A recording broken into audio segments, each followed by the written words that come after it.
Hello. Good morning दोस्तों। आज की क्लास में हम डिस्कस करने वाले हैं 21 जून 2026 का करेंट अफेयर, जो कि current affairs plus static GK भी रहेगा। आज की क्लास में शॉर्ट क्वेश्चन ज़्यादा रहेंगे और मैं टॉप 100 एमसीक्यू को कवर करने का ट्राई करूँगा इस सेशन में, ठीक है।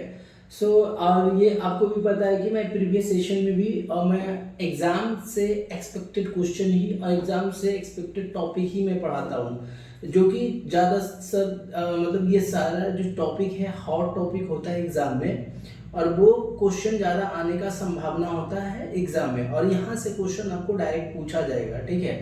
तो जो मेरा टॉपिक होता है हर सेशन में जो टॉपिक मैं कवर करता हूँ वो 100% एग्जाम एक्सपेक्टेड टॉपिक होता है, जो कि हम 5 टॉपिक को हमेशा कवर करते हैं। पहला है इकोनॉमी, दूसरा है इंटरनेशनल रिलेशंस, तीसरा है साइंस एंड टेक, चौथा है स्पोर्ट्स, ठीक है, पांचवा एजुकेशन। ये पांचों टॉपिक जो है वो हॉट टॉपिक होता है, जो हमेशा हर एग्जाम में आता है, जैसे SSC, CGL, CHSL, MTS, GD, SSC, GD, railway, NTPC, group D, banking, PO, clerk, UPSC and prelims and state PC and other competitive exam also. जितना भी कॉम्पिटिटिव एग्जाम होते हैं भारत में, ठीक है, वो जिसमें भी जीके जीएस पूछा जाता है वो हर एक के लिए ये टॉपिक इम्पोर्टेंट और ये क्लास इम्पोर्टेंट रहेगा, ठीक है। बिना समय गवाए हम चलते हैं अपने मेन स्क्रीन पे, और आज का पहला क्वेश्चन हम देखते हैं। भाई जो जानता है इसका आंसर कमेंट में पहले बताना, ठीक है। और जो 1 महीना तक कंटिन्यू हमारे साथ बना रहा, जो कमेंट कर कर के अपना करेक्ट आंसर बताता रहा, वो उसको महीना का लास्ट में हम एवेल्यूएट करेंगे। जो भी फर्स्ट आएगा उसको प्राइज दिया जाएगा, उसका घर पे कुरियर किया जाएगा, ठीक है। और प्राइज जो है सरप्राइज रहेगा। तो आप लोग बने रहो। जो भी आप जो भी है आंसर पहले करेगा उसको हम यहाँ से प्राइज भी देंगे, ठीक है। तो बिना समय गवाए हम बढ़ते हैं अपने फर्स्ट क्वेश्चन की ओर, जो आज का 21 जून 2026 करेंट अफेयर प्लस स्टैटिस्टिक्स के टॉप 100 एमसीक्यू में इंपॉर्टेंट क्वेश्चन है, ठीक है। तो पहला क्वेश्चन है हमारा, फर्स्ट, इंटरनेशनल योगा डे कब मनाया जाता है? इसका आंसर होगा आपको 21 जून, जो कि आज है, ठीक है। अब हम बढ़ते हैं सेकंड क्वेश्चन की ओर। इंटरनेशनल योगा डे 2026 का थीम क्या है, ठीक है। इसका थीम है one yoga for one earth one health, ठीक है। अब हम बढ़ते हैं थर्ड क्वेश्चन की ओर। इंटरनेशनल योगा डे किस साल यूएन द्वारा अडॉप्ट किया गया था? तो ये था साल 2014, यूएन जनरल असेंबली में इसको अडॉप्ट किया है, ठीक है।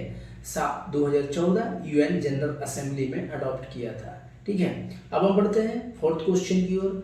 इंटरनेशनल योगा डे का प्रपोजल किसने दिया था, ठीक है। इंटरनेशनल योगा डे का प्रपोजल किसने दिया था? तो ये दिया था प्राइम मिनिस्टर नरेंद्र मोदी ने यूएन में प्रपोजल दिया था। किसने दिया था? प्राइम मिनिस्टर नरेंद्र मोदी ने यूएन में प्रपोजल दिया था, ठीक है। अब हम बढ़ते हैं फोर्थ क्वेश्चन की ओर और फिफ्थ क्वेश्चन की ओर। इंडिया का इकोनॉमिक पॉलिसी थिंक टैंक का नाम क्या है? तो नीति आयोग, ठीक है। नीति आयोग का काम क्या है कि सरकार के लिए नीतियां बनाना, स्टेट एंड सेंट्रल गवर्नमेंट के लिए समन्वय स्थापित करना, बेरोजगारों को रोजगार देना, बेरोजगारी को कम करना, गरीबों को उत्थान करना। तो ये सब जो नीतियां बनती है ना, नीति आयोग बनाता है, जिसका स्थापना नरेंद्र मोदी खुद ने 2015 में की है। मैं आगे में हिस्ट्री भी इसका दिखाऊंगा, ठीक है। तो आप बस बने रहो और फटाफट हम अपने क्वेश्चन की नेक्स्ट क्वेश्चन की ओर बढ़ते हैं। क्वेश्चन नंबर 6, मॉनेटरी पॉलिसी किस इंस्टीट्यूशन के द्वारा रेगुलेट की जाता है, ठीक है। आरबीआई, ठीक है। मॉनेटरी पॉलिसी किस इंस्टीट्यूशन के द्वारा रेगुलेट की जाती है? तो आरबीआई के थ्रू। इन्फ्लेशन को कंट्रोल करने के लिए आरबीआई का मेन टूल क्या होता है? Repo rate.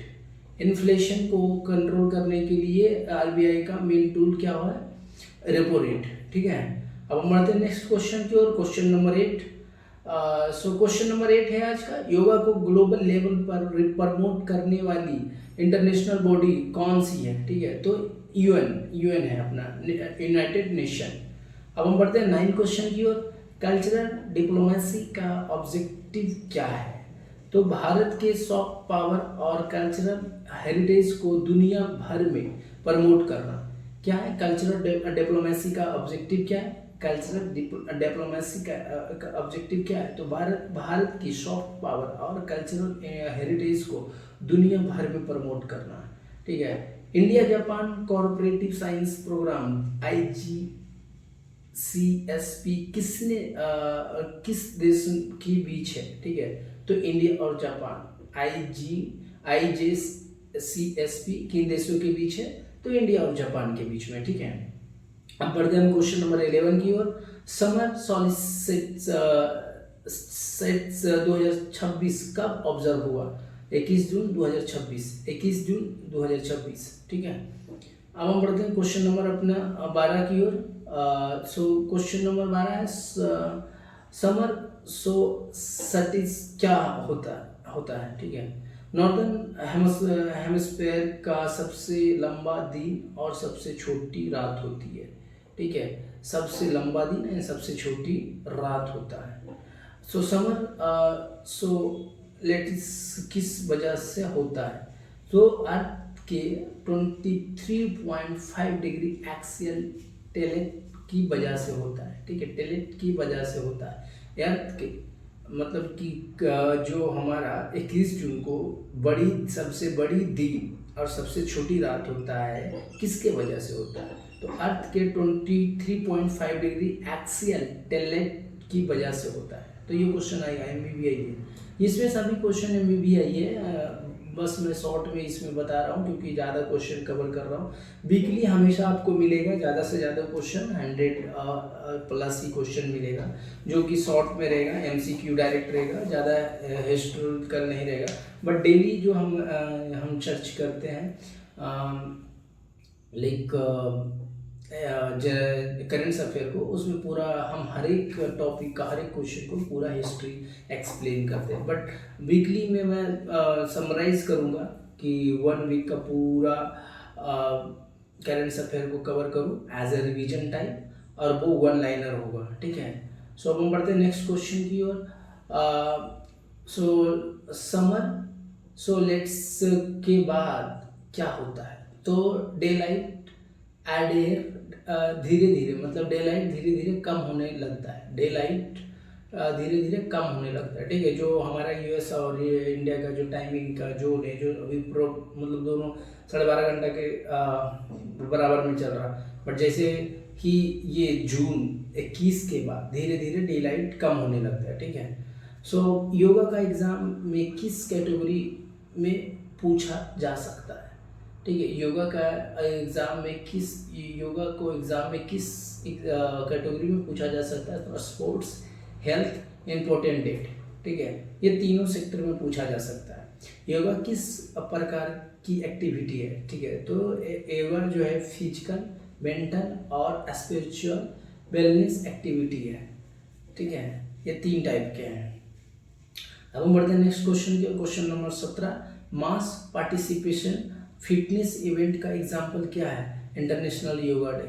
International Yoga Day. Mass participation fitness event का एग्जाम्पल क्या है? International Yoga Day. Haryana government ने किस क्लास से योगा इंट्रोड्यूस कराने की घोषणा की है? तो क्लास 6 से किया है। हरियाणा गवर्नमेंट ने किस क्लास से योगा इंट्रोड्यूस करने की घोषणा की है? तो क्लास 6 से। ठीक है, अगले एकेडमिक सेशन में योगा किन क्लास तक एक्सपांड होगा? 3 to 9। ठीक है, हरियाणा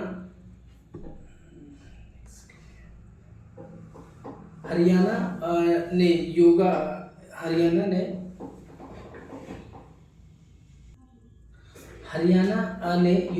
को किन एग्जाम में भी इंक्लूड करने की बात कही है? तो हरियाणा ने योगा को इंक्लूड करने के HSS और HSPC एग्जाम में इंक्लूड करने के लिए कहा है। तो जब भी अभी एग्ज़ाम हरियाणा में होने वाला है, HSSC और HSP, मतलब SSC और जो PCS स्टेट लेवल के होता है, वो इसमें आएगा ही आएगा, ये क्वेश्चन आएगा। तो जो भी हरियाणा में भी एग्ज़ाम होने वाला है भाई, योगा का पूरा क्वेश्चन देख लेना। मैं आगे वाले इस क्वेश्चन में मैं योगा के रिलेटेड ही 25 क्वेश्चन कवर किया हूँ। तो यहाँ से अगर ये सेशन कवर आप पढ़ लोगे तो योगा के तो आपको एक भी क्वेश्चन छूटेगा नहीं, ठीक है। अब हम बढ़ते हैं नेक्स्ट क्वेश्चन की, क्वेश्चन नंबर 11 क्वेश्चन नंबर 21, ठीक है। MPH प्रोग्राम की एप्लीकेशन डेडलाइन किन इंस्टीट्यूट ने एक्सटेंड किया? तो IIT खड़गपुर और IIPH Delhi, IIT Kharagpur NIHP Delhi, ठीक है।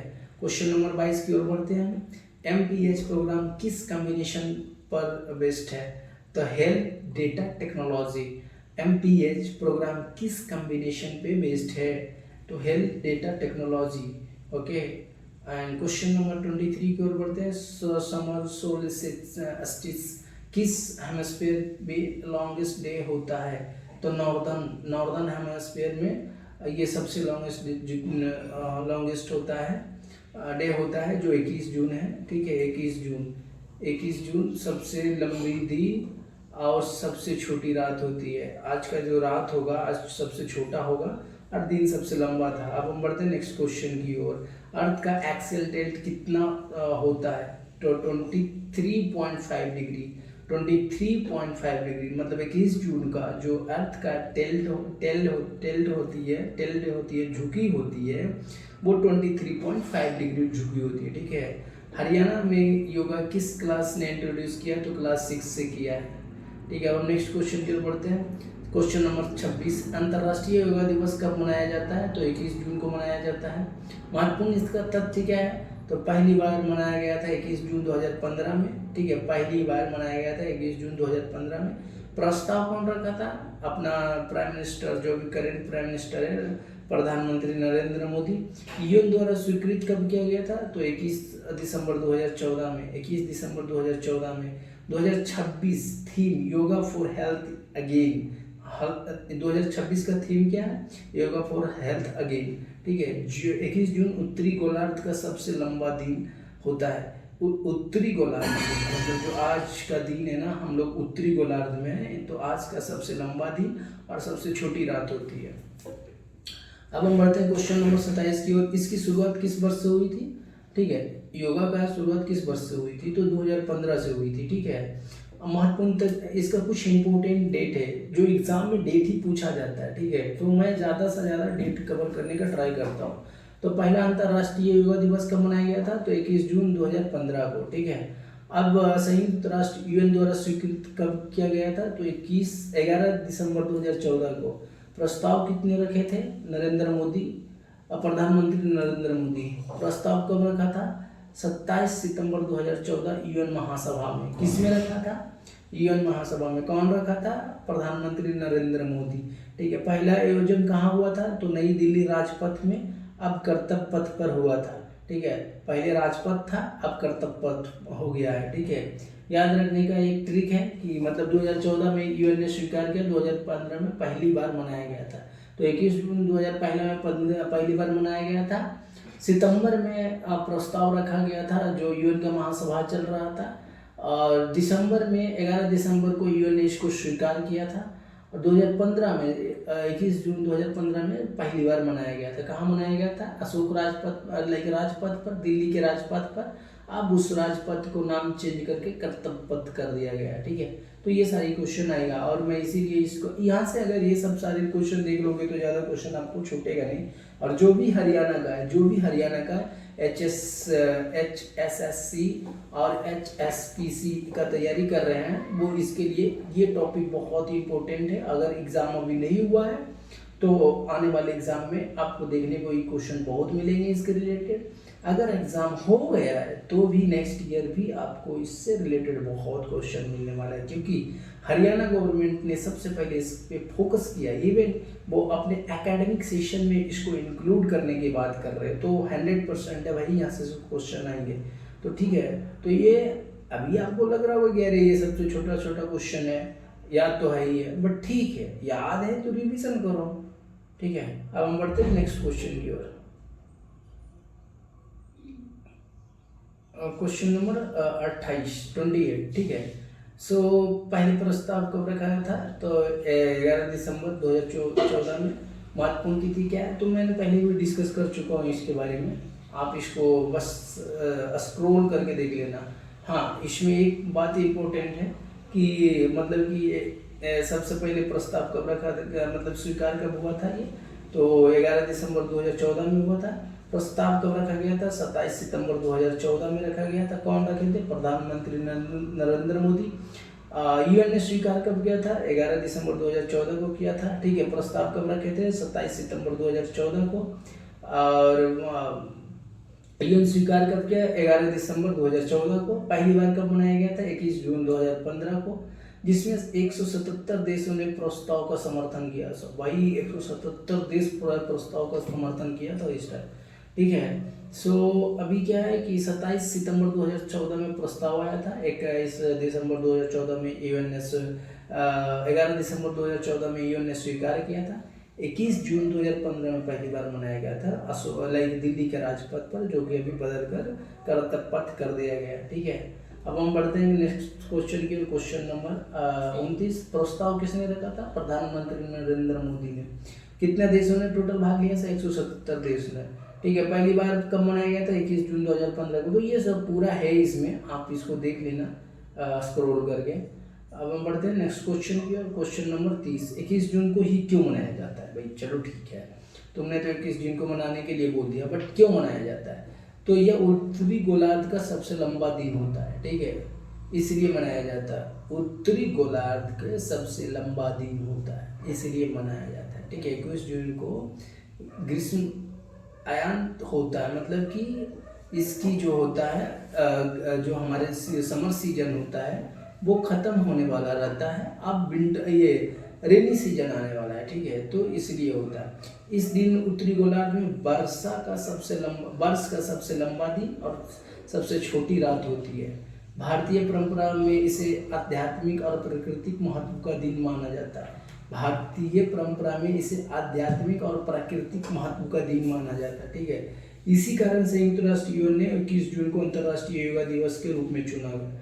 ठीक है, क्यों चुना था अंतर्राष्ट्रीय योगा दिवस के रूप में यूएन ने? क्योंकि यह दिन सबसे लंबा और रात सबसे छोटी होती है, जो हिंदू रीति रिवाज में भारतीय परंपरा में इसे आध्यात्मिक और प्राकृतिक महत्व का दिन माना जाता है। ठीक है, सो अब हम बढ़ते हैं नेक्स्ट क्वेश्चन की ओर। Question number 31। 2026 के थीम क्या था? योगा फॉर हेल्थ अगेन, जो कि मैं पहले भी डिस्कस कर चुका हूँ हेल्थ फॉर एवर। ठीक है, सो 2026 का थीम है योगा फॉर हेल्थ अगेन, अर्थात स्वस्थ, सक्रिय और स्वावलंबी वृद्धावस्था के लिए योग को बढ़ावा देना।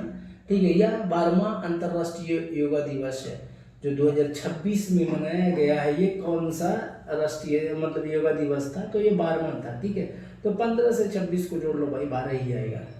तो अगर याद नहीं भी रहा कि कौन है नहीं है, तो 2015 से स्टार्ट हुआ है और हर साल मनाया जाता है, तो उसको काउंट भी करेगा तो भी आपको पता चल जाएगा। तो अगर ये याद नहीं भी रहा तो उतना लोड लेने की जरूरत नहीं है, आप काउंट कर लेना। काउंट करने से तुरंत आपको आ जाएगा कि कौन सा अभी मनाया गया। ठीक है, सो अब हम बढ़ते नेक्स्ट क्वेश्चन की ओर। Question number 32। योग के जनक कौन है? तो महर्षि पतंजलि थे। ठीक है, महर्षि पतंजलि, जिनका बढ़ावा अभी अपना बाबा रामदेव देते हैं। ठीक है, तो महत्वपूर्ण तथ्य क्या है इनका? तो योग के जनक महर्षि पतंजलि थे। प्रसिद्ध ग्रंथ क्या था? योग सूत्र। ठीक है, योग सूत्र में 195 सूत्र बताए हैं। योग सूत्र में ये सब क्वेश्चन आएगा। ठीक है, योग सूत्र में कितने सूत्र, योग सूत्र में कितने हैं? ठीक है, 195 सूत्र बताए। अष्टांग में 8 अंग का वर्णन महर्षि पतंजलि ने किया है। ये भी पूछा जा सकता है कि जो अष्टांग है, अष्टांग योग का 8 अंग है, उसका वर्णन किसने किया? तो महर्षि पतंजलि ने किए थे। ठीक है, अष्टांग योग के 8 अंग कौन कौन है? यम, नियम, आसन, प्राणायाम, प्रत्याहार, धारण, अध्ययन, समाधि। ठीक है, तो ये सारी चीजें आएगा। ये भी आप याद रखना कि 8 कौन कौन है, इसको एक्सप्लेन कौन किया था, इसलिए इसका बोलने की जरूरत नहीं है। और कोई कितना, ये बाबा रामदेव का भी नाम आएगा, लेकिन बाबा रामदेव इसका जनक नहीं है, वो उसको बढ़ावा दिए हैं, ठीक है, बाबा रामदेव नहीं है ये। कितना बाबा रामदेव के नाम सुनते ही मत उछल के मार देना, गलत हो जाएगा भाई, ठीक है। तो इसका महर्षि पतंजलि थे। अब हम बढ़ते हैं क्वेश्चन नंबर 33 की ओर। योग शब्द किस भाषा से ले गया है? तो संस्कृत से लिया गया है, ठीक है। योग शब्द किस भाषा से लिया गया है? तो संस्कृत शब्द से लिया गया, संस्कृत शब्द से लिया गया। महत्वपूर्ण तथ्य क्या है इसका? तो योग शब्द जो है संस्कृत धातु युज, ठीक है, युज से बना है। युज का अर्थ होता है जोड़ना, मिलाना या एकीकृत करना, ठीक है, यूनियन होती है। योग का उद्देश्य है शरीर, मन और आत्मा का समन्वय स्थापित करना, मतलब तीनों का कॉम्बिनेशन स्थापित करना। मन, शरीर, आत्मा का तीनों का मतलब कि स्थापना करना, ठीक है। योग भारत की प्राचीन आध्यात्मिक एवं सांस्कृतिक परंपरा का हिस्सा है। योग क्या है? भारत की प्राचीन आध्यात्मिक एवं सांस्कृतिक परंपरा का हिस्सा है, ठीक है। सो ये देख लेना अच्छे से। योग का अर्थ क्या होता है? जोड़ना, जो कि मैंने पहले ही एक्सप्लेन किया। ये किसको किसको जोड़ता है? तो शरीर के 3 अंगों को मानसिक, आध्यात्मिक और भावनात्मक विकास का माध्यम होता है, ठीक है। जो जोड़ता है, मतलब तीनों को जोड़ता है, मन, शरीर, आत्मा। मन, शरीर, आत्मा, मतलब ये पूछा जा सकता है कि योग का अर्थ क्या है? तो जोड़ना। ये किस किस को जोड़ता है? तो मन, शरीर, आत्मा को जोड़ता है, ठीक है। तो पतंजलि योग सूत्र किसने लिखा था? महर्षि पतंजलि ने लिखे थे, ठीक है। पतंजलि का योग सूत्र किसने लिखा? तो महर्षि पतंजलि ने ये लिखे थे। ये क्वेश्चन भी आएगा आपको, ठीक है। किसने लिखा? पतंजलि योग सूत्र किसने लिखा? महर्षि पतंजलि ने लिखे थे। महत्वपूर्ण तथ्य कौन कौन सा है? तो पतंजलि योग सूत्र के रचयिता महर्षि पतंजलि हैं, ठीक है। यह ग्रंथ योग दर्शन का प्रमुख आधार माना जाता है। यह ग्रंथ योग दर्शन का प्रमुख आधार माना जाता है। इसमें कितने सूत्र होते हैं? 195 है, ठीक है। कितने सूत्र हैं? 195। इसको कितने भागों में बांटा गया? इसको 4 भागों में बांटा गया। समाधिपाद, साधनापाद, विभूतिपाद और कैवल्यपाद, मतलब। और इसको कितने अंगों में बांटा गया है? 8 अंगों में बांटा गया है। यम, नियम, आसन, प्राणायाम, प्रत्याहार, धारणा, ध्यान एंड समाधि, ठीक है। तो इसको कितने अष्टांगों को कितने में बांटा गया? 8 में। इसके भागों में कितने भागों में बांटा गया? तो 4। समाधि, साधना, विभूति, कैलब, ये 4 पाद में विभाजित किया गया है, ठीक है। सो अष्टांग के 8 अंग कौन कौन है? तो जैसे कि यम, नियम, आसन, प्राणायाम, प्रहार, धारणा, अध्ययन, समाधि, ये 8 है, ठीक है। प्राणायाम क्या होता है? तो प्राणायाम भाई, चलो ठीक है, 8 अंग तो है, तो 8 अंग में प्राणायाम क्या है? तो सांस को नियंत्रित करने की प्रक्रिया होती है। प्राणायाम क्या होती है? प्राण प्लस आयाम, ठीक है। प्राणायाम, प्राण जीवन ऊर्जा, लाइफ फोर्स करता है। आयाम विस्तार का नियंत्रण, ठीक है। तो सांस को नियंत्रण करने की प्रक्रिया को प्राणायाम कहते हैं। सांस को नियंत्रण करने की प्रक्रिया को क्या कहते हैं? प्राणायाम कहते हैं, ठीक है। प्राणायाम के प्रमुख रूप प्रकार कौन कौन है? अनुलोम, कपालभाति, भ्रमी, ठीक है, वस्तिक, उज्जय, शीतली, कारी, ठीक है। तो ये सब है जो कि प्राणायाम का प्रमुख प्रकार है। तो ये सब क्वेश्चन भी पूछा जा सकता है। अभी तो ज़्यादा क्वेश्चन इसका नहीं दिखने के लिए मिल रहा है इधर, बट आने वाले एग्जाम में मिलेगा, जो कि सरकार ने जितना फोर्स कर रहा है इस एरिया में, तो इसका क्वेश्चन मिलेगा। और हरियाणा का जो भी एग्जाम आने वाला है भाई, इसमें तो आएगा, तो आप तो ध्यान से ही पढ़ना, ठीक है। अब हम नेक्स्ट क्वेश्चन की ओर बढ़ते हैं। Question number 38। सूर्य नमस्कार में कितने आसन होते हैं? तो 12, ठीक है। सूर्य नमस्कार में कितने आसन होते हैं? 12, ठीक है। अब कितना, मतलब कि ये क्या है? सूर्य नमस्कार में कुल 12 चरण, 12 आसन होते हैं, या सूर्य मंत्रों से भी जुड़ा है। सूर्य नमस्कार को पूरे शरीर का व्यायाम माना जाता है, ठीक है। ये भी क्वेश्चन पूछा जाएगा, सूर्य नमस्कार को क्या माना जाता है? तो पूरे शरीर का व्यायाम माना जाता है। आप इसको पढ़ना, मैं एक्सप्लेन पूरा कर दिया हूँ, ठीक है। अब हम बढ़ते हैं क्वेश्चन नंबर 39 की ओर। योग किस मंत्रालय से जुड़ा है? आयुष मंत्रालय से, ठीक है। योग किस मंत्रालय से जुड़ा है? आयुष मंत्रालय से जुड़ा है। आयुष मंत्रालय की स्थापना कब हुई थी? 9 नवंबर 2014। 9 नवंबर 2014 आयुष मंत्रालय की स्थापना कब हुई थी? 9 नवंबर 2014। आयुष का पूरा नाम क्या है? आयुष का पूरा नाम है आयुर्वेदा, योग एवं प्राकृतिक चिकित्सा, यूनानी, सिद्ध, ठीक है, होम्योपैथी।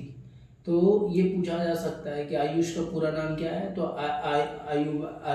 आयुर्वेदा, योग एवं प्राकृतिक चिकित्सा, यूनानी, सिद्ध, होम्योपैथी, ठीक है। सो अब हम बढ़ते हैं नेक्स्ट क्वेश्चन के। क्वेश्चन नंबर 42, WHO ने क्या योग को किस रूप में स्वीकार किया? तो होलिस्टिक हेल्थ के और स्वस्थ जीवन शैली को बढ़ावा देने के लिए वाली पद्धति में ऐड किया, ठीक है। योग से कौन कौन सा लाभ होता है? योग से कौन कौन सा लाभ होता है? ठीक है, शारीरिक, मानसिक और भावनात्मक स्वास्थ्य में सुधार। मानसिक और भावनात्मक स्वास्थ्य में सुधार। योग का प्रमुख लाभ है शरीर का लचीलापन, मांसपेशियां मजबूत होती है, शरीर का संतुलन, रक्तचाप का प्रचुर सुधारता, रोग प्रतिरोध क्षमता बढ़ाती है, वजन नियंत्रित रखने के लिए मदद मिलती है, ठीक है। तो ये सारी बातें हैं इसमें। क्वेश्चन नंबर, और मानसिक लाभ भी होता है इसमें, ठीक है। तो मानसिक लाभ क्या क्या होता है? जीवन शैली संबंधित लाभ का क्या है वो सब मैं एक्सप्लेन किया हूँ, ठीक है। अब हम बढ़ते हैं क्वेश्चन नंबर 44 की ओर। योग दिवस पहली बार कहाँ मनाया गया था? तो अशोक राजपथ, दिल्ली राजपथ, और अभी एक कर्तव्य पथ बना दिया गया है। कब हुआ था? तो इसको पूरा अब मैं पिछले क्वेश्चन में भी देखे। चलते हम बढ़ते हैं नेक्स्ट क्वेश्चन की ओर। तो हमारा नेक्स्ट क्वेश्चन क्या है? कॉमन योगा प्रोटोकॉल क्या है? तो भाई ये कॉमन योगा प्रोटोकॉल क्या है? तो आयुष मंत्रालय द्वारा तैयार किया गया मानवकृति योग अभ्यास क्रम है, ठीक है। कॉमन योगा प्रोटोकॉल क्या है? आयुष मंत्रालय द्वारा तैयार किया गया मानवकृति योग अभ्यास क्रम है। महत्वपूर्ण तथ्य है, कॉमन योग प्रोटोकॉल CYP का आयुष मंत्रालय द्वारा तैयार किया गया है। इसका उद्देश्य दुनिया भर में एक समान तरीके से योग का अभ्यास करना। इसका उद्देश्य क्या है? कॉमन योगा प्रोटोकॉल है कि दुनिया भर में एक समान तरीके से योग का अभ्यास करना। तो भाई एक तरीके से दुनिया भर में एक समान तरीके से योग का अभ्यास करना है। तो आप आज का वीडियो निशांत कुमार के देखना और सम्राट चौधरी के देखना, जो कि एक हेल्थ मिनिस्टर है बिहार का और एक CM है बिहार का। दोनों का योग देखने वाला है भाई, ठीक है। सो इसकी अवधि लगभग 45 मिनट्स होती है, ठीक है।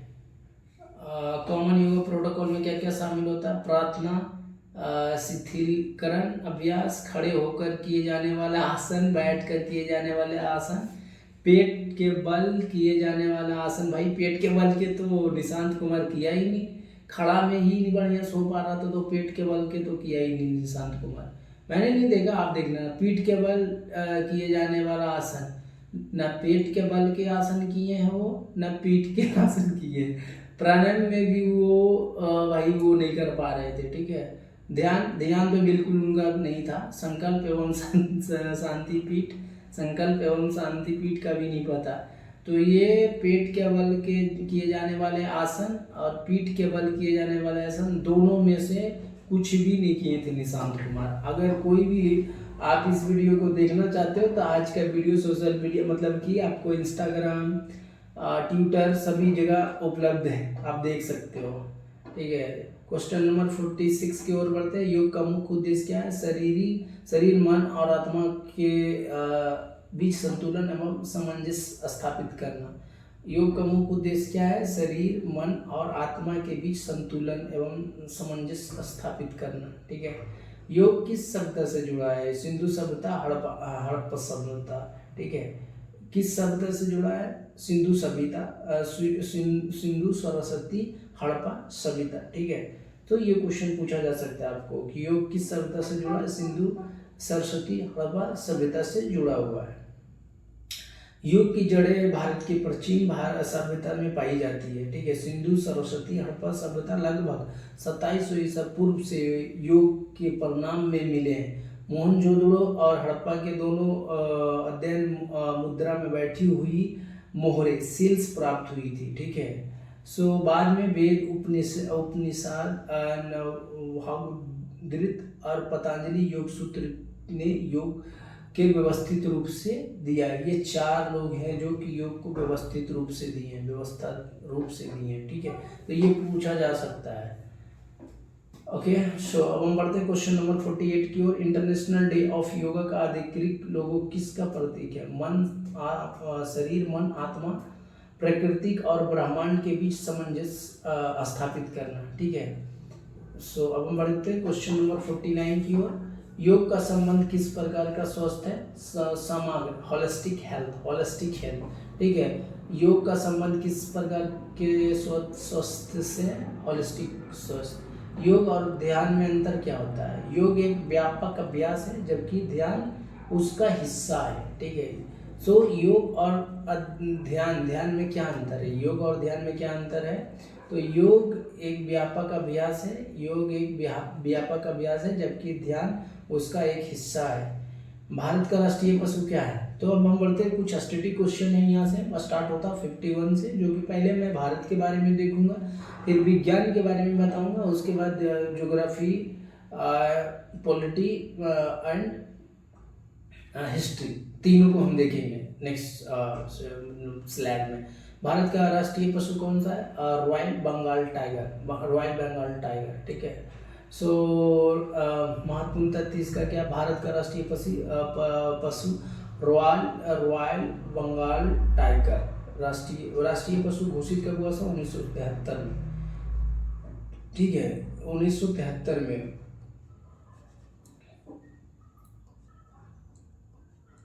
प्रोजेक्ट टाइगर 1 अप्रैल 1973 में होता। मुख्य उद्देश्य क्या? बाघों का संरक्षण, उनके प्राकृतिक आवास की सुरक्षा।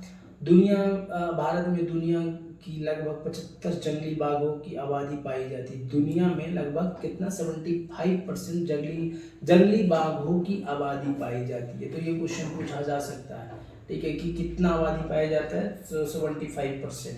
राष्ट्रीय पशु घोषित कब हुआ? 1973 में, ठीक है। राष्ट्रीय पशु कौन सा है? Royal Bengal tiger. राष्ट्रीय पक्षी कौन सी है? भारत का राष्ट्रीय पक्षी है भारत का मोर, भारतीय मोर, ठीक है, भारतीय मोर। ये राष्ट्रीय पक्षी कब घोषित किया गया था? 1963 में, ठीक है, 1963 में। यह भारत का उपमहाद्वीप का मूल निवासी पक्षी है। यह भारत की कौन सा भारत का उपमहाद्वीप का मूल निवासी पक्षी, उपमहाद्वीप का मूल निवासी पक्षी, ठीक है। उसको कब घोषित किया था? 1963 में। वन जीव संरक्षण अधिनियम 1972 के तहत संरक्षित है। मोर की संस्कृति, सौंदर्य और गौरव का प्रतीक माना जाता है। तो मोर किसका प्रतीक माना जाता है? भारत की संस्कृति, सौंदर्य और गौरव का प्रतीक माना जाता है, ठीक है। अब हम बढ़ते हैं नेक्स्ट क्वेश्चन की ओर। राष्ट्रीय वृक्ष कौन सा है? बरगद। हमारा राष्ट्रीय वृक्ष कौन सा है? बरगद है, ठीक है। तो इसका देखते हैं, भारत का राष्ट्रीय वृक्ष बरगद है।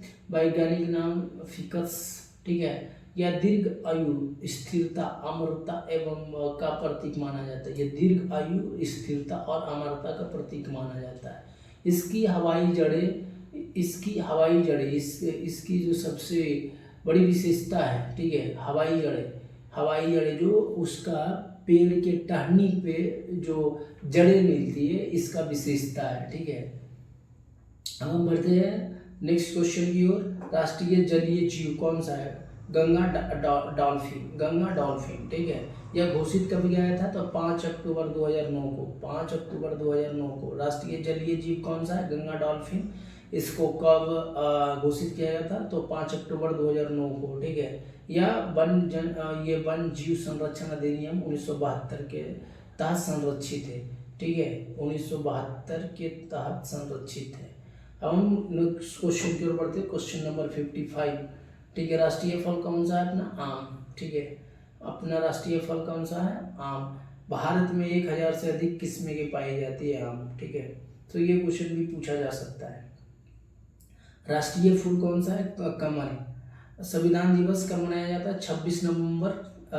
संविधान दिवस कब मनाया जाता है? 26 नवंबर। संविधान दिवस 26 नवंबर को मनाया जाता है। 26 नवंबर 1949 को भारतीय संविधान को संविधान सभा द्वारा अपनाया गया था। किसके द्वारा? संविधान सभा के द्वारा अपनाया गया था 26 नवंबर 1949 में, ठीक है।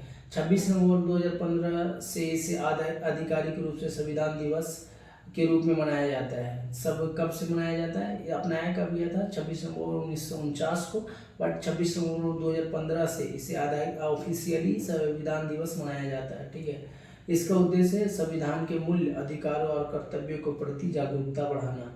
ठीक है, तो 26 नवंबर 1949 को संविधान को अपनाया गया था, 26 नवंबर 2015 से संविधान दिवस के रूप में मनाया जाता है। ठीक है, संविधान सभा के अध्यक्ष कौन थे, तो डॉक्टर राजेंद्र प्रसाद। संविधान सभा के अध्यक्ष कौन थे, तो डॉक्टर राजेंद्र प्रसाद थे। संविधान सभा की पहली बैठक कब हुई थी, 9 दिसंबर 1946 में। संविधान सभा की पहली बैठक कब हुई थी, 9 दिसंबर 1946 में। अस्थायी अध्यक्ष कौन थे, डॉक्टर सच्चिदानंद सिंह। ठीक है, अस्थायी अध्यक्ष थे। अस्थायी अध्यक्ष कौन थे, डॉक्टर राजेंद्र प्रसाद।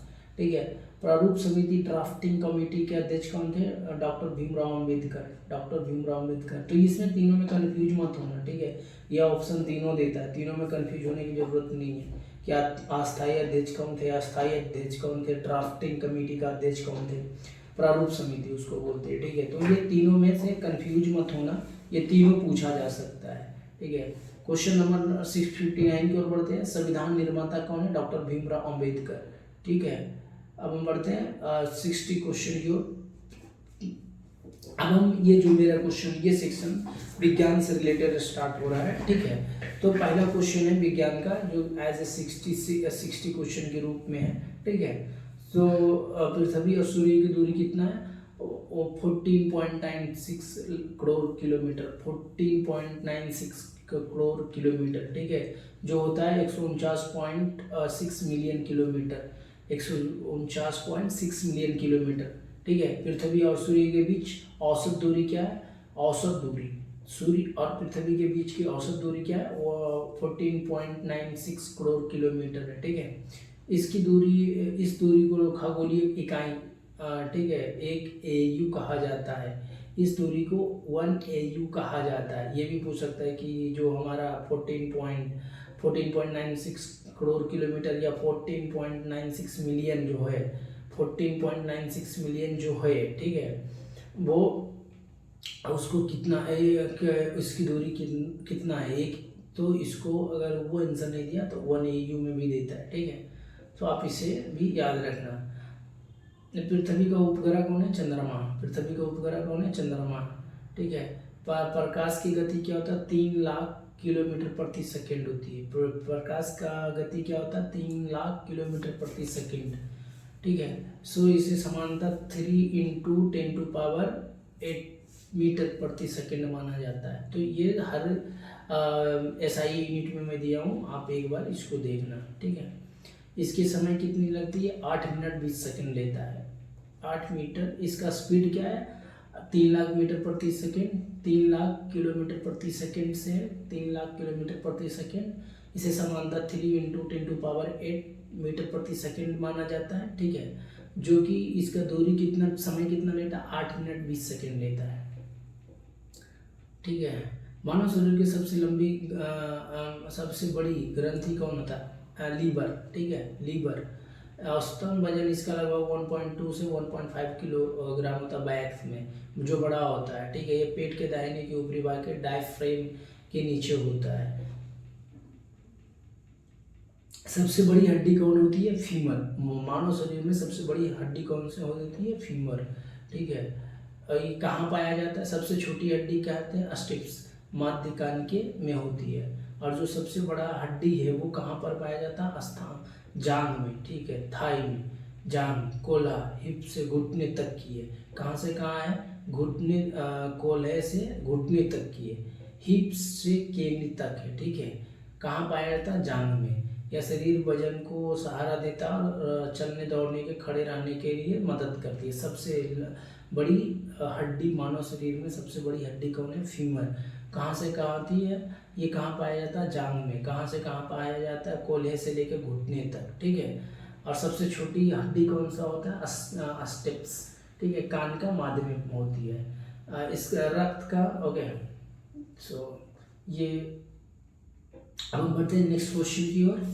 रक्त का पीएच मान कितना होता है? 7.35 से 7.45। ठीक है, रक्त का समानता पीएच होता है 7.35 से 7.45 तक। इसका औसतन मान 7.4 माना जाता है। ठीक है, 7.4 माना जाता है औसतन मान। रक्त हल्का क्षारीय स्लाइटली अल्कलाइन होता है। ठीक है, 3.5 से कम अम्लीयता ज़्यादा होता है, एसिडिटी ज़्यादा होता है। 3.4 से क्षारीयता ज़्यादा हो, तो इसको बीच में रखा गया, ना ज़्यादा अम्ल ना ज़्यादा क्षार, तो 7.4 है। ठीक है, अगर 7.35 पे रहेगा तो ज़्यादा एसिड रहेगा, 7.45 रहेगा तो क्षारीय रहेगा, इसलिए वो बीच का है, जो कि थोड़ा स्लाइटली क्षारीय होता है। ठीक है, स्लाइटली क्षारीय होता है। विटामिन डी का स्रोत क्या है? सूर्य का प्रकाश। महत्वपूर्ण तथ्य इसका क्या है कि विटामिन डी का सबसे बड़ा प्राकृतिक स्रोत है सूर्य का प्रकाश। मुख्य कार्य शरीर में कैल्शियम और फास्फोरस को अवशोषण में मदद करना। ठीक है, मुख्य रूप से शरीर में कैल्शियम और फास्फोरस के अवशोषण को मदद करना। यह हड्डियों और दांतों को मजबूत करता है। ये किसको करता है? विटामिन डी हड्डी और दांत को, हड्डी और दांत को विटामिन डी मजबूत करता है। ठीक है, उसका शरीर में काम क्या है? कैल्शियम और फास्फोरस को अवशोषण में मदद करना। कमी होने पर एरेक्टिस बच्चों और वैक्सों में विटामिन डी का अन्य स्रोत होती है, जैसे कि अंडे की जल्दी, फोर्टिफाइड दूध, मशरूम, ये सब विटामिन डी का स्रोत है। ठीक है, अब हम बढ़ते हैं नेक्स्ट क्वेश्चन की ओर। डीएनए का पूरा नाम क्या है? ठीक है, तो ये सबको पता है। और डीएनए में 4 नाइट्रोजन बेस होता है। ठीक है, एडाइन, थाइमाइन। ठीक है, तो ये सारी है, क्योंकि ये बहुत बेसिक क्वेश्चन है, जल्दी नहीं पूछता है, तो इसके लिए नहीं टेंशन लेना ज़्यादा।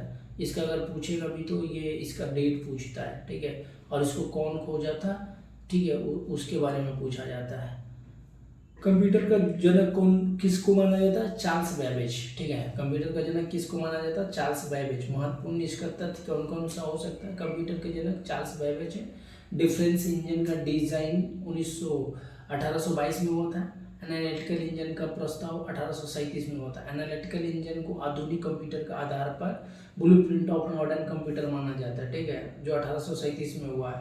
एनालिटिकल इंजन का प्रस्ताव 1837 में आया था, जो कि आधुनिक कंप्यूटर के आधार पर ब्लूप्रिंट ऑफ मॉडर्न कंप्यूटर माना जाता है। ठीक है, अब हम बढ़ते हैं नेक्स्ट क्वेश्चन के। क्वेश्चन नंबर 69, भारतीय संसद के अभियान से हमारा क्वेश्चन स्टार्ट होता है इतिहास, भूगोल और राजनीति। इतिहास, भूगोल और राजनीति से यहाँ से आपको देखने को मिलेगा 31 क्वेश्चन। ठीक है, 31 क्वेश्चन।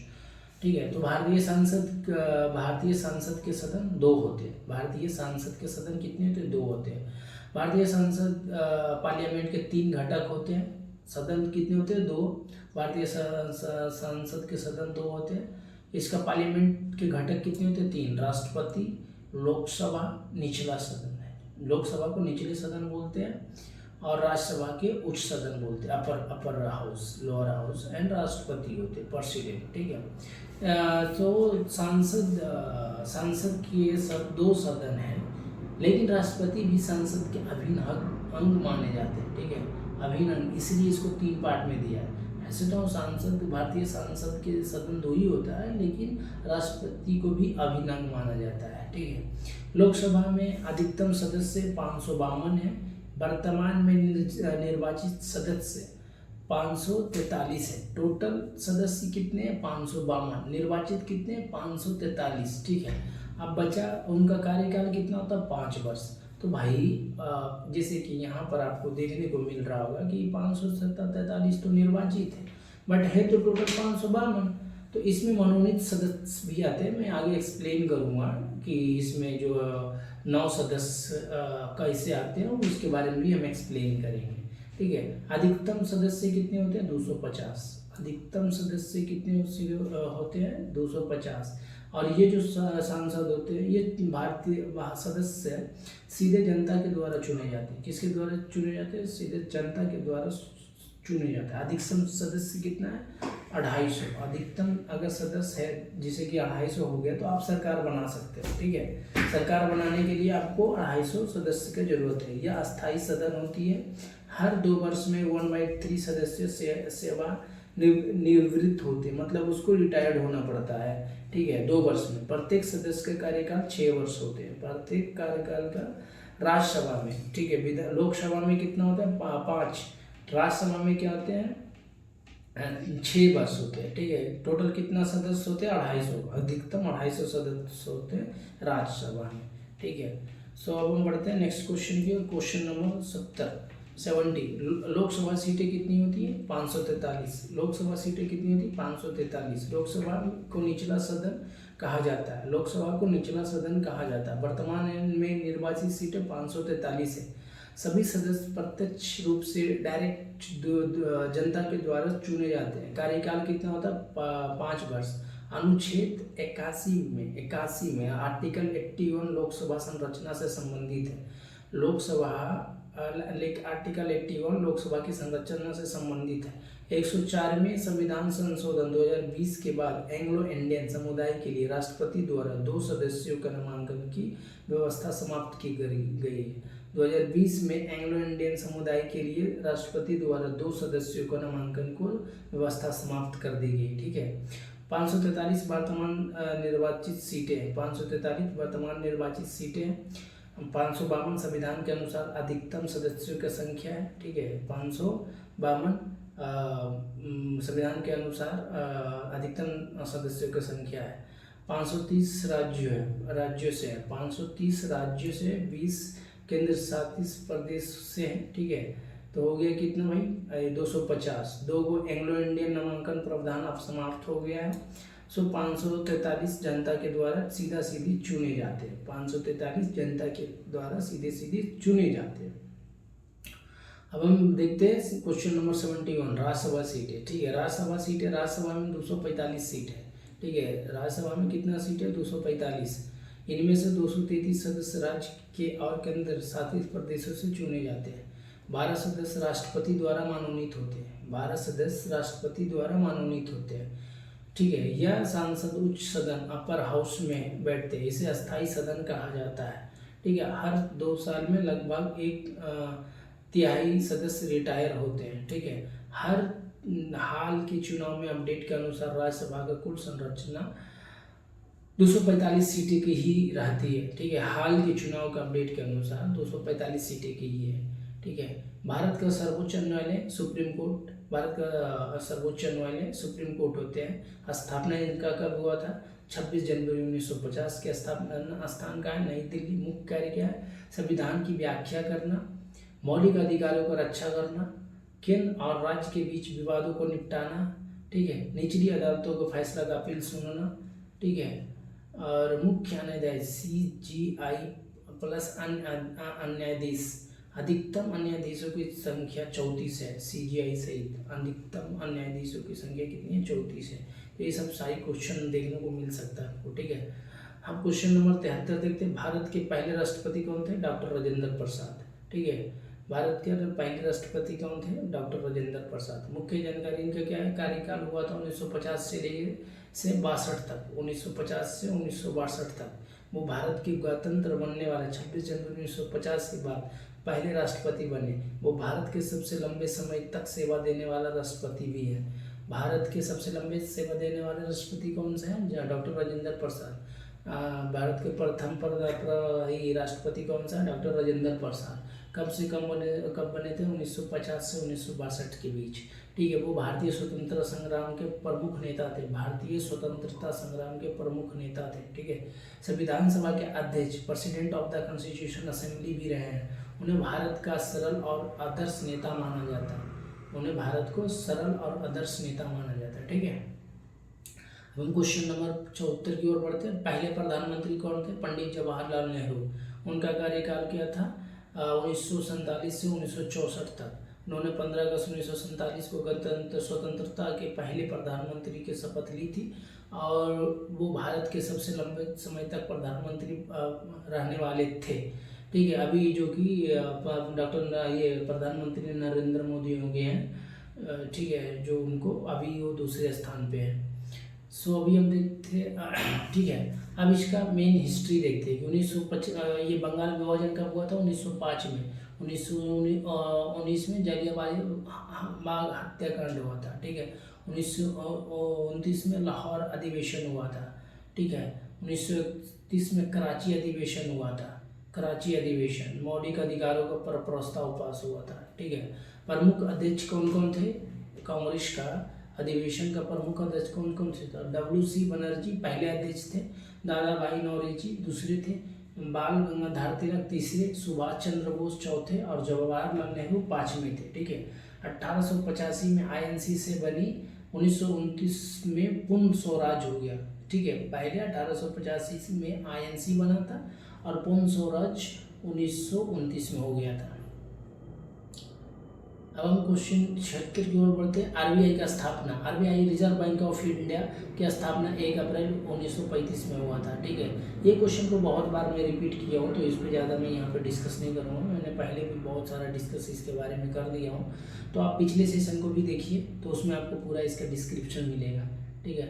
अब हम क्वेश्चन 77 की ओर बढ़ते हैं। ये भी क्वेश्चन हमने अभी पिछले ही क्वेश्चन में देखे। नीति आयोग का स्थापना, नीति आयोग का स्थापना कब हुआ था? 1 जनवरी 2015 में, ठीक है, 1 जनवरी 2015 में। अब हम क्वेश्चन नंबर 78 की ओर बढ़ते हैं। इसरो का स्थापना, इंडियन स्पेस रिसर्च ऑर्गेनाइजेशन की स्थापना हुआ था 15 अगस्त 1969 में, 15 अगस्त 1969 में। इसका संस्थापक कौन थे? Doctor Vikram Sarabhai, doctor Vikram Sarabhai. बेंगलुरु कहाँ, मुख्यालय कहाँ था? बेंगलुरु, ठीक है। DRDO Defence Research and Development Organisation की स्थापना 1958 में हुआ था।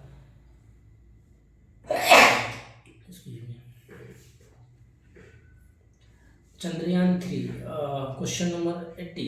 चंद्रयान 3 क्या है? चंद्रयान 3 भारत एक ऐतिहासिक चंद्र मिशन है जिससे भारतीय अंतरिक्ष अनुसंधान संगठन इसरो को सफलतापूर्वक लॉन्च और लैंड किया जाता है, ठीक है, लैंड किया गया था। लॉन्चिंग तिथि का था जुलाई 2023। लॉन्च का वाहन कौन था? LVM-3, ठीक है, LVM-3। लॉन्च का स्थान क्या था? सतीश धवन अंतरिक्ष केंद्र, श्रीहरिकोटा, श्रीहरिकोटा, ठीक है। लैंडिंग तिथि क्या था इसका? 23 अगस्त 2023। लॉन्च कब किया गया था? 14 जुलाई 2023 में। लैंडिंग का तिथि कौन था? 23 अगस्त 2023। लैंडिंग स्थान क्या था? चंद्रमा का दक्षिणी ध्रुव, ठीक है, दक्षिणी ध्रुव। इसका प्रमुख भाग क्या था? विक्रम लैंडर था, चंद्रमा पर उतरने वाला भाग। प्रज्ञान रोवर चंद्रमा सतह पर घूमकर अध्ययन करने वाला था, तो ये दोनों याद रखना। लैंडर कौन था? विक्रम था, उसका अध्ययन करने वाला कौन था? प्रज्ञान रोवर, ठीक है।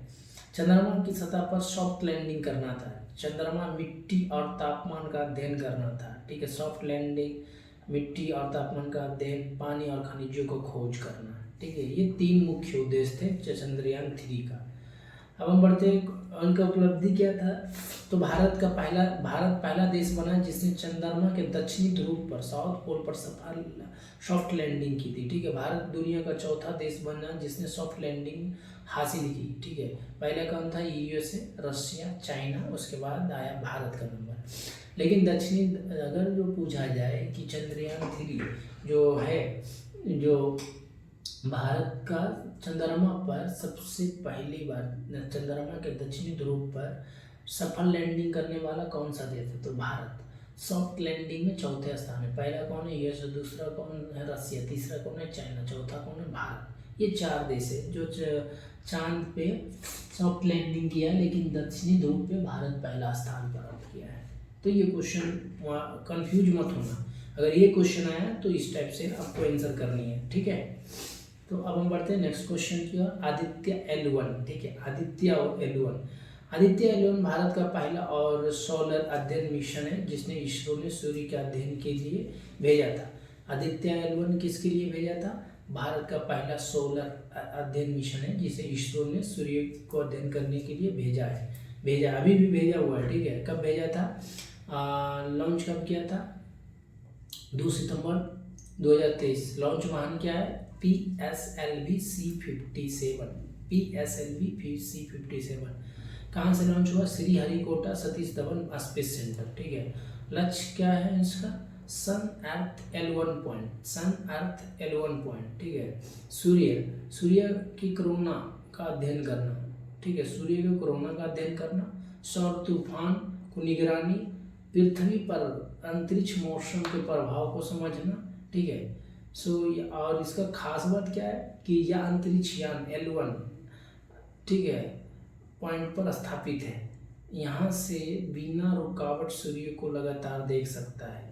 यहाँ से बिना रुकावट सूर्य को लगातार देख सकता है। ठीक है, हम बढ़ते हैं क्वेश्चन नंबर 82 के ओर।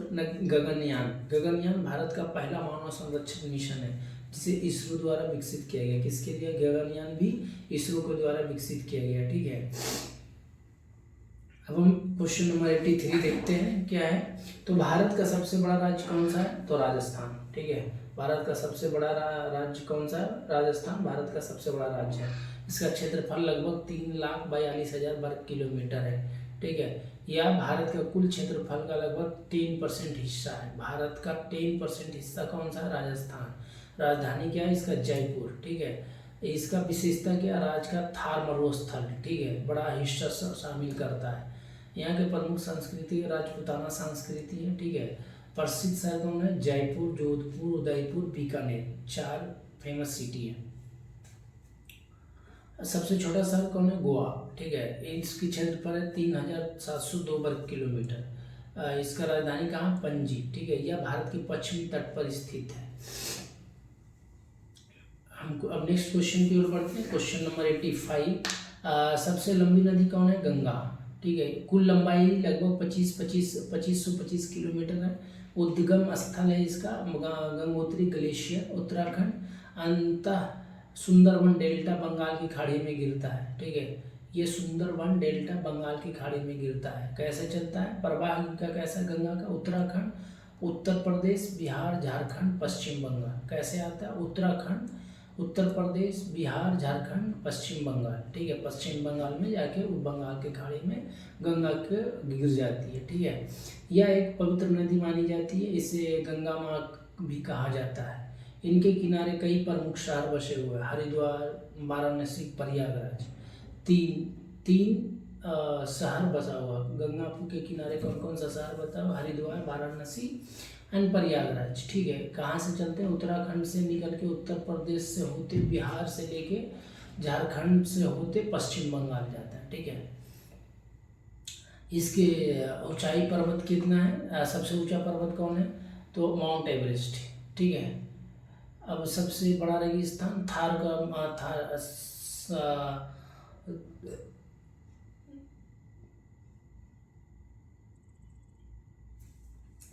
ओके। क्वेश्चन नंबर 88 भारत का सबसे लंबा राष्ट्रीय राजमार्ग कौन सा है? तो नेशनल हाईवे 44 भारत का सबसे लंबा राष्ट्रीय मार्ग है। नेशनल हाईवे 44 भारत का सबसे लंबा राष्ट्रीय मार्ग है। इसकी लंबाई कितनी है? 3,745 किलोमीटर। ठीक है, मार्ग कहाँ है? श्रीनगर से जम्मू कश्मीर, कन्याकुमारी से तमिलनाडु। ठीक है, श्रीनगर जम्मू कश्मीर, कन्याकुमारी, तमिलनाडु। ठीक है, सब 3,745 किलोमीटर। ठीक है, सबसे भारत का सबसे राष्ट्रीय राजमार्ग कौन सा है? National highway 44। ठीक है, जो कहाँ से? श्रीनगर से जम्मू कश्मीर से लेके श्रीनगर जम्मू कश्मीर से तमिलनाडु, कन्याकुमारी, तमिलनाडु तक है। ठीक है, यह भारत के लगभग पूरे देश को उत्तर से दक्षिण जोड़ता है। कौन सा राष्ट्रमार्ग? नेशनल हाईवे 44 उत्तर से दक्षिण की ओर जोड़ता है। ठीक है, किन राज्यों से गुजरता है? तो जम्मू कश्मीर, पंजाब, हरियाणा, दिल्ली, उत्तर प्रदेश, मध्य प्रदेश, महाराष्ट्र, तेलंगाना, आंध्र प्रदेश। ठीक है, कर्नाटक, तमिलनाडु। ठीक है, ये जम्मू कश्मीर से पंजाब आता है, हरियाणा फिर आता है, दिल्ली आता है, फिर उत्तर प्रदेश, उसके बाद मध्य प्रदेश, महाराष्ट्र में आ जाता है, तेलंगाना जाता है, फिर आंध्र प्रदेश, कर्नाटक, फिर तमिलनाडु जाता है। ठीक है, तो इस टाइप से इन राज्यों से गुजरते हुए अपना 3,745 किलोमीटर कवर करता है। अब हम बढ़ते हैं नेक्स्ट क्वेश्चन की ओर। क्वेश्चन नंबर 89 हड़प्पन सिविलाइजेशन का प्रमुख बंदर कौन सा? बंदरगाह क्या है? लोथल। ठीक है, क्वेश्चन नंबर 90 क्या है? कैट किसके द्वारा नियुक्त होता है? प्रेसिडेंट के द्वारा। कैग एक रिपोर्ट है जो प्रेसिडेंट के द्वारा नियुक्त किया जाता है। अब हम देखते हैं क्वेश्चन नंबर 91। पीएम एसबीए निधि योजना किसके लिए होता है? स्ट्रीट वेंडर जो रोड के किनारे जो अपना स्टॉल लगाते हैं ना, उसके लिए पीएम एसबीए निधि का योजना। ठीक है। पीएम एसबीए निधि किस मंत्रालय द्वारा संचालित है? Ministry of housing urban affair. ये सब क्वेश्चन पूछेगा भाई, ये सब MBBI है। ठीक है, ये क्वेश्चन एक भी छूटना नहीं चाहिए, पूरा का पूरा रट लेना। ठीक है। अब क्वेश्चन नंबर हम 93 की ओर बढ़ते हैं। पीएम एसबी निधि ने 2026 में कितने वर्ष पूरा किए? तो 6 वर्ष। ठीक है, कितने वर्ष पूरा किए? 6 वर्ष। पीएम एसबी निधि ने 2026 में कितने वर्ष पूरे किए? 6 वर्ष। अब हम क्वेश्चन नंबर 94 की ओर बढ़ते हैं। WHO के हेडक्वार्टर कहाँ है? जिनेवा। WHO का हेडक्वार्टर कहाँ है? जिनेवा। ठीक है। अब हम नेक्स्ट क्वेश्चन की ओर देखते हैं। FAO का हेडक्वार्टर कहाँ है? रोम में। ठीक है। IMFA का हेडक्वार्टर कहाँ है? Washington DC। वर्ल्ड बैंक का हेडक्वार्टर कहाँ है? Washington DC। SCO का हेडक्वार्टर कहाँ है? बिजलिंग। ठीक है। एशियन हेडक्वार्टर कहाँ है? जकार्ता। नाटो का हेडक्वार्टर कहाँ है? ब्रुसलिस। सो आज के लिए इतना ही। मैंने टोटल 100 क्वेश्चन कवर किया हूँ, और आपको कोई भी डाउट हो तो सीधा आप पिन करो हमें, इंस्टाग्राम, यूट्यूब, फेसबुक, व्हाट्सअप, कहीं भी करो, मैं आपका आंसर तुरंत रिप्लाई करूँगा। दूसरी बात, आपको लिखने की ज़रूरत नहीं है, मेरे क्लास में लिखने की ज़रूरत नहीं है, केवल सुनने की ज़रूरत है। सुनो, समझो, क्वेश्चन है पूछो। मैं इसका PDF फ्री में प्रोवाइड करूँगा। आप बस हमें, आप इंस्टाग्राम पे हो तो मुझे टैग करो, ईमेल ID शेयर करो, फेसबुक पे शेयर करो, व्हाट्सएप पे कर दो, या तो फिर आप यूट्यूब के कमेंट सेक्शन में डाल दो। मैं आपको आपका PDF में आपके साथ शेयर कर दूँगा। और हाँ, जो भी भाई नए हो, प्लीज़ चैनल को ज़रूर सब्सक्राइब करके जाना, कि पढ़ाने में बहुत मेहनत लगता है यार। हर कंटेंट को निकालना, एक जगह रखना और अच्छे कंटेंट देना, मुझे सभी स्टूडेंट को ध्यान रखते हुए एक्सप्लेन करना, तो बहुत ज़्यादा हार्ड वर्क है। तो प्लीज़ इस मेहनत को थोड़ा बूस्ट करना भाई, लोगों तक ज़्यादा से ज़्यादा लोगों को हेल्प हो, ज़्यादा से ज़्यादा लोगों तक पहुंचाओ। शेयर करो, सब्सक्राइब करो, लाइक करो, और बेल आइकन पे क्लिक करना मत भूलना। ठीक है। सो आज के लिए इतने ही। थैंक यू, धन्यवाद, बाय।